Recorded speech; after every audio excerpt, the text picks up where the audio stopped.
Dober dan, dragi otroci. Smo sredi postnega časa in danes smo pri sveti maši slišali Jezusovo priliko, ki jo začne nekako takole.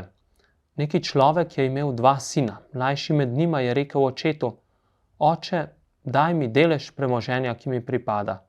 In razdelil jima je imetje. Kaj je pomenilo, da je mlajši sin hotel dobiti delež premoženja?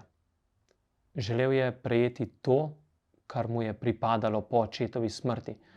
Kot bi očetu rekel: raje te vidim mrtvega, samo da imam tisti denar.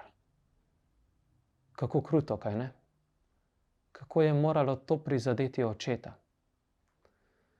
A vendar mu oče ne zameri. Ko sin vse premoženje zapravi, se odloči, da se bo vrnil domov. Prilika pravi takole: in vstal je ter šel k svojemu očetu. Ko je bil še zelo daleč, ga je njegov oče zagledal in zasmilil se mu je. Oče je pritekel, ga objel in poljubil. Sin mu je rekel: Oče, grešil sem zoper nebo in pred teboj, nisem več vreden, da bi se imenoval tvoj sin.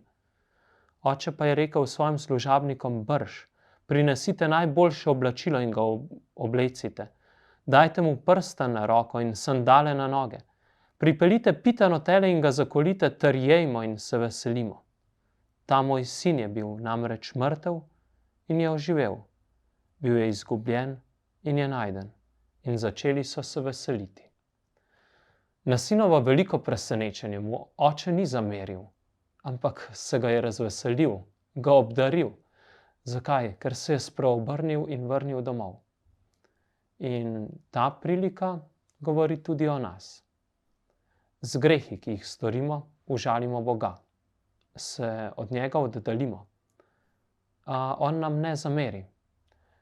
Čaka nas, da se vrnemo, da pri spovedi priznamo svoje grehe in se nas razveseli, ko se odločimo, da bomo živeli drugače. Spodbujam te, da se vsak dan znova odločiš, da boš živel drugače. In veš, kaj te čaka? Velik očetov objem, ko se vrneš v njegovo hišo. Lep post še naprej, pa z Bogom.